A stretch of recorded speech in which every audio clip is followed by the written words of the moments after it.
नमस्कार, मैं जितेंद्र चतुर्वेदी मतांतर में आप लोगों का स्वागत है। मैं आगे बढ़ूं उससे पहले मेरा आप लोगों से अनुरोध है कि आप लोग मतांतर को सब्सक्राइब करें, वीडियो को लाइक करें और ज़्यादा से ज़्यादा शेयर करें। देखिए, जो विपक्ष राहुल गांधी की अगुवाई में ऐठा टहल रहा था और कह रहा था साहब सदन तो हम चलने नहीं देंगे, हम तो पेगासस के शगुफे पर बात करिए, आप हमसे ये बात करिए कि इनका ट्विटर अकाउंट कैसे सस्पेंड हो गया।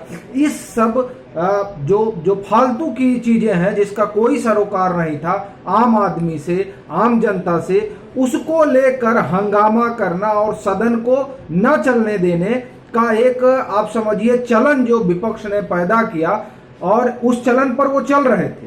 वो कहते थे हम साहब पेगासस पे आप चर्चा करिए। जब बुलाया जाता था तो अश्विनी वैष्णव जो आईटी मिनिस्टर हैं उनके जवाब को फाड़कर फेंक देते थे। मतलब बात नहीं करनी है, बितंडा करना है, बवाल करना है, ये सब चल रहा था।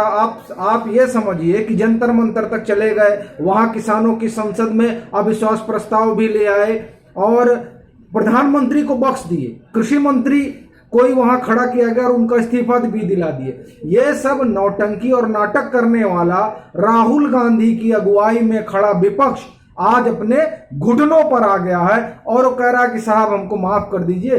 अब जो है ऐसे ही देखिए, अब हम आपका समर्थन करेंगे। अब आप कहेंगे कि अच्छा माफी मांग, चलिए नहीं मांग रहा था, अब लिटरली आप चलिए माफी नहीं मांग रहा था, लेकिन ये नरेंद्र मोदी सरकार की बड़ी जीत है कि जो विपक्ष पिछले 3 सप्ताह से इस पर अड़ा हुआ था कि हम विपक्ष चलने ही नहीं और संसद चलने ही नहीं देंगे, आज वो इस स्थिति में आकर खड़ा हो गया कि साहब ठीक है, अब देखिए हम जो है आप संसद चलाइए। आया किस पे? एक संशोधन विधेयक आ रहा है, संविधान संशोधन विधेयक आ रहा है। उस विधेयक के जरिए नरेंद्र मोदी ने इतना बड़ा काम कर दिया कि इन लोगों की हालत खराब हो गई, और हालत ऐसी खराब हुई कि कहे साहब अब ऐसा है, आप जो कहेंगे हम ऐसा करेंगे, अब आप जो है ऐसा मत करिए, अब आप जो कहेंगे हम वैसे ही करेंगे, हम जो है सदन चलने देंगे। क्योंकि वो जो संविधान संशोधन विधेयक है, भाजपा के पास बहुमत है, भाजपा उसको पास करा लेगी और वो ओबीसी को जो आरक्षण देने का प्रावधान है वो राष्ट्रीय पिछड़ा वर्ग आयोग तय करता है कि किसको पिछड़े की सूची में डाला जाए और किसको पिछड़े की सूची में ना डाला जाए। महाराष्ट्र में जिस तरह से मराठों को पिछड़ा की सूची में डाला गया और बाद में उसको चैलेंज किया गया और फिर सुप्रीम कोर्ट ने उसको रद्द कर दिया। तो ये जो सारी चीजें हैं, इन सारी चीजों से बचने के लिए एक बीच का रास्ता नरेंद्र मोदी सरकार ने निकाला और कहा कि ये राज्यों को यह अधिकार दे दिया जाए कि वो तय करें कि उनको जो है वो जिसको चाहे उसको ओबीसी के कैटेगरी में डाल सकती हैं। हम वो आपको जो लीगल पॉइंट है वो बता देते हैं कि संविधान के 127वां संशोधन होगा के तहत अनुच्छेद 342A में संशोधन किया जाएगा। इसके खंड 1 व 2 को संशोधित किया जाएगा, साथ ही खंड 1 342A3 जोड़ा जाएगा, जिसके तहत राज्यों को अधिकार मिलने हैं। इसके लिए 366 226C और 338B9 में भी हल्के संशोधन की जरूरत होगी। इसके तहत सामाजिक एवं आर्थिक रूप से पिछड़े वर्ग व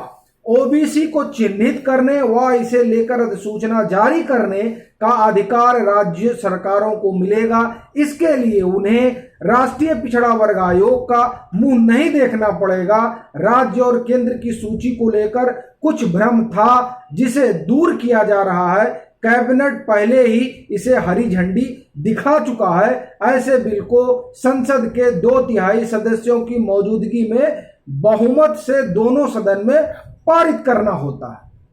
ये पूरी चीज हमने आपको बता दी, ये सारा होना है। विपक्ष को पता है, राहुल गांधी की अगुवाई वाले विपक्ष को आजकल, कि हम समर्थन करें या ना करें, नरेंद्र मोदी सरकार इसको पारित करा ले जाएगी। अब वो देखें किस तरह 370 पारित को हटाना जो है, हटाने का मसला उन्होंने पारित करा लिया था। तो ये भी जो है 127वां जो संविधान संशोधन विधेयक है ये भी पारित हो जाएगा।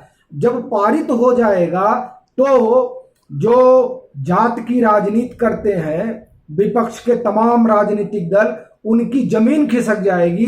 तो जमीन ना खिसके और ये कहने के लिए रहे कि साहब हम खड़े थे जब आपके हितों की बात हो रही थी, तो इसलिए हमारा भी ध्यान रखिए वोट देते समय। इसलिए ये लोग जो है कह रहे हैं कि नहीं साहब आप जो है संसद चलने दीजिए, हम आप लोगों का समर्थन करेंगे। ये मल्लिकार्जुन खड़गे और अधीर रंजन चौधरी और राहुल गांधी, मनोज झा, जयराम रमेश, तमाम कांग्रेस और विपक्ष के नेताओं ने बैठकर विचार विमर्श किया और तय किया कि हमको समर्थन देना पड़ेगा। आपको बताएं, जब नीट का लेकर आरक्षण को जो प्रधानमंत्री ने घोषणा की थी, उस पर स्टालिन ने तुरंत, जो तमिलनाडु के मुख्यमंत्री हैं, उन्होंने तुरंत दौड़ के लपक लिया कि देखिए ये बड़ी मांग थी।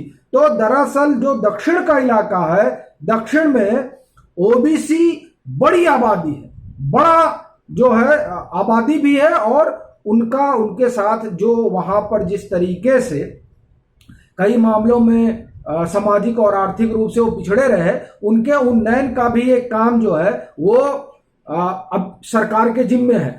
पिछले 60-70 साल में जो हुआ वो आप देख ही रहे हैं। अगर आरक्षण ठीक से लागू हुआ होता और लोगों की स्थिति सुधर गई होती तो आरक्षण अभी तक जारी रखने का कोई मतलब नहीं था। लेकिन कांग्रेस चूंकि उस तरीके से कुछ कर नहीं पाई, तो मौजूदा सरकार को इन सब चीजों को देखते हुए कि ताकि सभी जो राज्य है वो अपने हिसाब से, अपने यहाँ की आबादी के हिसाब से जो है वो उनको आरक्षण मुहैया करा सके, तो इसलिए ये संविधान संशोधन विधेयक आया है।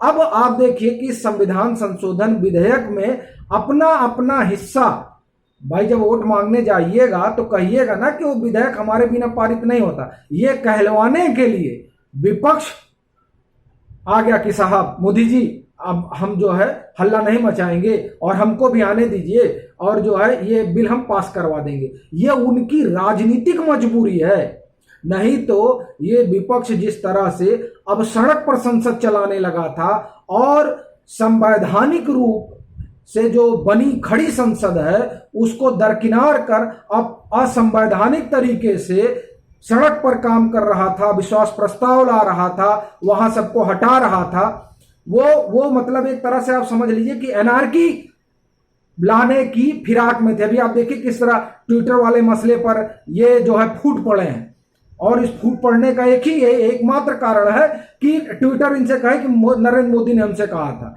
तो ये जो इन लोगों की हेकड़ी थी वो सिर्फ एक संविधान संशोधन विधेयक ने वो हेकड़ी गायब कर दी, और विपक्ष आकर बैठ गया कुर्सी पर कि साहब चलिए हम सदन चलने देंगे और इस बिल को हम पारित कराने में आपकी मदद करेंगे, और नहीं भी करते तो कोई फर्क नहीं पड़ने वाला था, ये संविधान संशोधन विधेयक तो पास ही हो जाता। लेकिन चुनाव करीब है और जैसे आपको हमने बताया कि स्टालिन ने तुरंत आगे बढ़कर रोक लिया कि साहब हमने कराया था, उसी तरीके का सब लोग ढूंढ रहे हैं कि इससे कोई ना हट पाए। नहीं तो फिर अभी पंजाब में चुनाव ही है, उत्तर प्रदेश में चुनाव है। आप देखिए दो बड़े स्टेट जहां पर कांग्रेस का बड़ा जो है स्टेक है और सारे दलों के साथ। तो ये जो विधेयक आया, इस विधेयक ने, संविधान संशोधक विधेयक ने इन लोगों को मजबूर कर दिया कि आपको नरेंद्र मोदी की बात सुननी पड़ेगी और उनके पीछे पीछे चलना पड़ेगा। बहरहाल चलते हैं, फिर मिलेंगे आप लोगों को एक नए मुद्दे के साथ। तब तक के लिए राम राम।